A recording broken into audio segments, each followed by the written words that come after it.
NCERT book का 1.13 का topic है गॉसेस लॉ।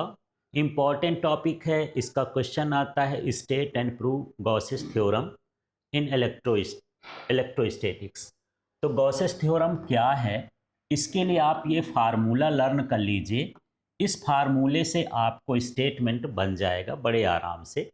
पर इस फार्मूले में है क्या, ये जो फाई ई है ये टोटल इलेक्ट्रिक फ्लक्स है passing through a closed surface. कोई क्लोज्ड सरफेस है, उससे कितना इलेक्ट्रिक फ्लक्स पास होगा, ये फाई ई कहला गया।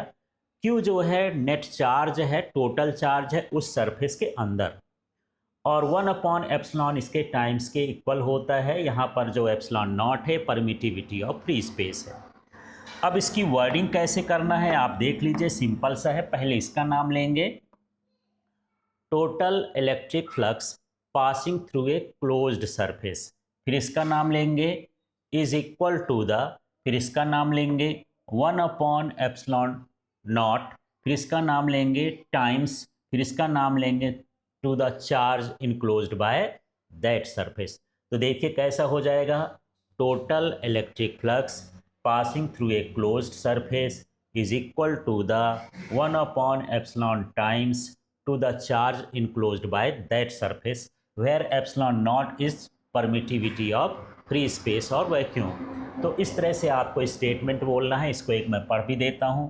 The total electric flux passing through a closed surface is 1/epsilon naught times the total charge present inside it, where epsilon naught is the permittivity of vacuum और free space।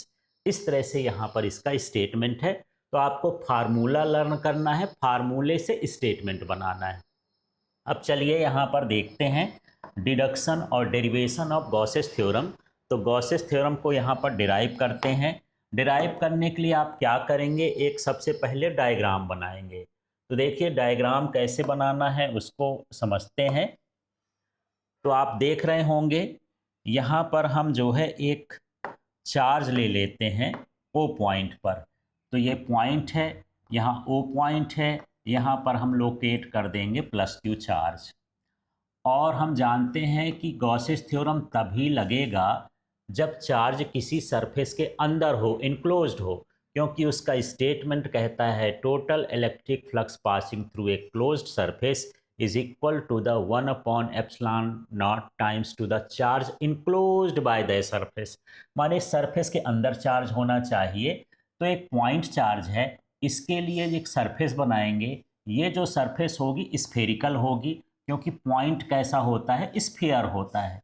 Point यदि हम उसको बड़ा करेंगे तो क्या बनेगा, स्फीयर बनेगा। तो ये जो हमारे पास बना, इसको हम बोलेंगे गॉसियन स्फेरिकल सरफेस। ये क्या कहला गया, गॉसियन स्फेरिकल सरफेस।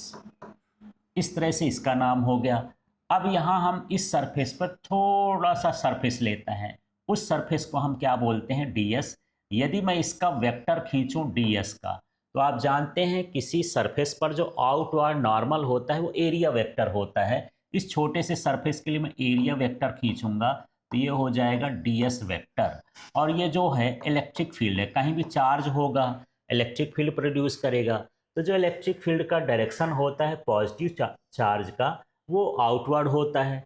यहाँ पर हम स्फीयर बनाए तो रेडियली आउटवर्ड हो गया। और इसमें एक पॉइंट ले लेते हैं P, और इसकी डिस्टेंस क्या हो गया, R हो गया। अब आपने जो डायग्राम ड्रॉ किया है उसकी वर्डिंग करना है, और वर्डिंग आपको याद नहीं करना है। डायग्राम सब बोलता है, बस उसको समझना है और उसकी वर्डिंग करना है। देखिए, consider plus Q charge located at point O, draw a Gaussian spherical surface with centre O and radius R, consider a small area ds in it where locate a point P। इस तरह से wording करना है। The electric field at point P is radially outward. तो इस तरह से आप डायग्राम बनाएंगे। डायग्राम बनाने के बाद उसकी वर्डिंग करना है। तो एक बार बोल देता हूं, देखिए क्या लिखेंगे, कंसीडर और suppose plus Q charge is located at point O, draw a Gaussian spherical surface with center O and radius R. Consider a small element ds. There is point P on this surface and the electric field at point P is radially outward. इस तरह से आपको यहाँ पर wording कर देना है। Wording करने के बाद हम पॉइंट P पर इलेक्ट्रिक फील्ड निकालेंगे। तो हमारा दूसरा काम होगा इस पॉइंट पर इलेक्ट्रिक फील्ड कितना होगा। तो इलेक्ट्रिक फील्ड का जो पॉइंट चार्ज का फार्मूला होता है ये होता है, तो आप लिखेंगे E = 1/4πε0 Q/r²। इसका डायरेक्शन भी लिखना है आपको कि देखिए ये जो आउटवर्ड है तो O से चालू होता है, कहाँ की ओर जा रहा है, P की ओर, तो हम इसको बोलेंगे अलोंग OP की तरफ जा रहा है। इस तरह से हम समझेंगे। तो हमारा पहला काम हो गया इलेक्ट्रिक फील्ड को फाइंड करना। माने फर्स्ट वाला हुआ डायग्राम बनाओ, इसके बाद फिर क्या निकालो, इलेक्ट्रिक फील्ड। फिर हम निकालेंगे electric flux passing through a small surface. तो चलिए यहाँ पर इलेक्ट्रिक फ्लक्स की बात करते हैं।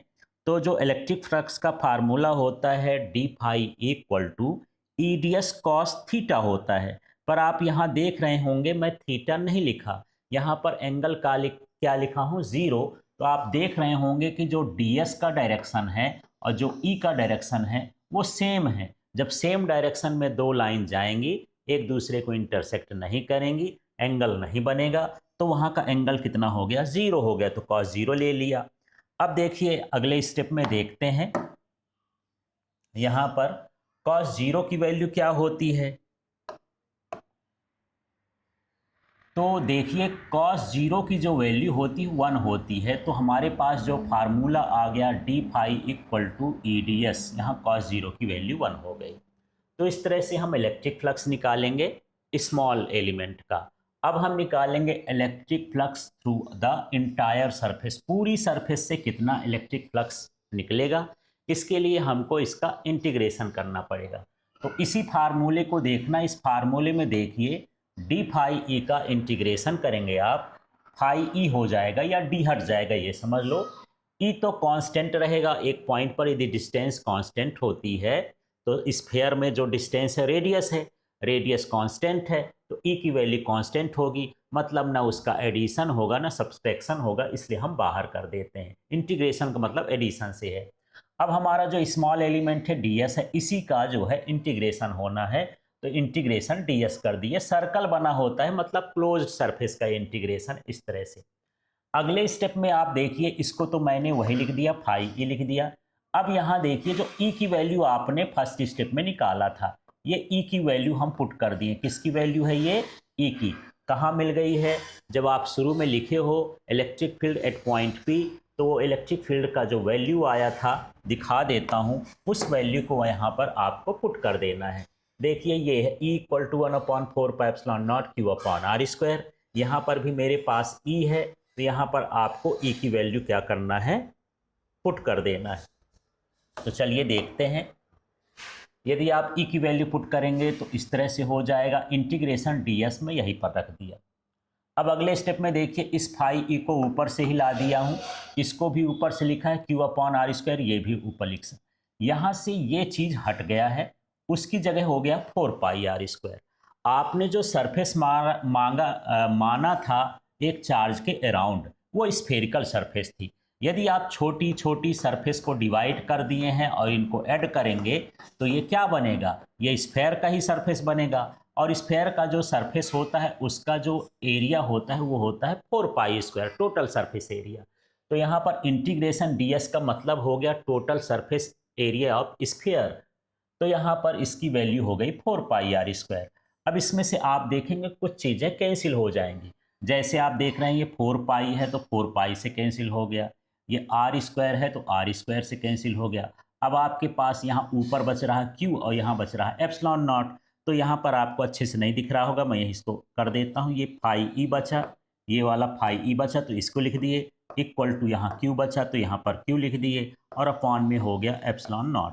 इस तरह से ये जो फार्मूला आ गया, ये है गॉस थ्योरम का फार्मूला। अब इसी का स्टेटमेंट यही तो हमको प्रूव करना था, the total electric flux passing through a closed surface is equal to the 1 upon epsilon naught times to the charge enclosed by that surface। तो यहाँ पर अब देख लेते हैं कुछ अलग से पॉइंट हैं।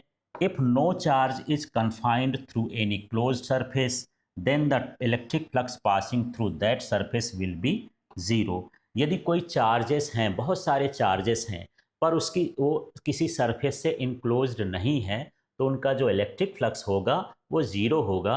इलेक्ट्रिक फ्लक्स के लिए ज़रूरी है कि जो चार्जेस हैं उस सरफेस में हों या उनके अंदर क्या हों, इनक्लोज हों।